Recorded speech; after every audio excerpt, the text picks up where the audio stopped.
அன்புள்ள சகோதர சகோதரிகளே, உங்களுக்கு ஒரு நற்செய்தி.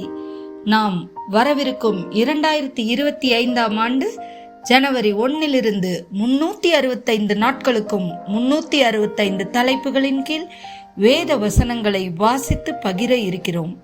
நீங்கள் இதை அனுதினமும் கேட்டு தியானித்து ஆசீர்வாதத்தை பெற்றுக்கொள்ளுமாறு கேட்டுக்கொள்கிறோம்.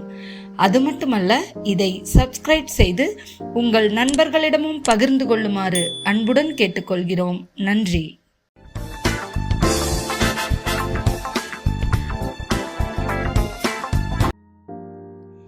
இன்று நாள் 120.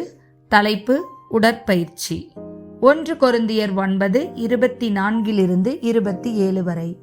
பந்தய சாலையில் ஓடுகிறவர்கள் எல்லோரும் ஓடுவார்கள், ஆகிலும் ஒருவனே பந்தயத்தை பெறுவான் என்று அறியீர்களா?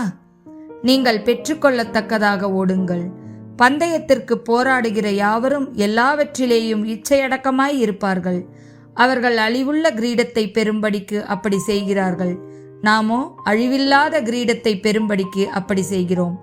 ஆதலால் நான் நிச்சயமில்லாதவனாக ஓடேன், ஆகாயத்தை அடிக்கிறவனாக சிலம்பம் பண்ணேன். மற்றவர்களுக்கு பிரசங்கம் பண்ணுகிற நான் தானே ஆகாதவனாய் போகாதபடிக்கு என் சரீரத்தை ஒடுக்கி கீழ்ப்படுத்துகிறேன். 1 தீமோத்தேயு 4:8. சரீர முயற்சி அற்ப பிரயோஜனம் உள்ளது.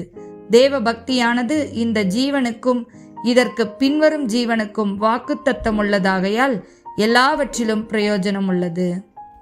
ஆமேன்.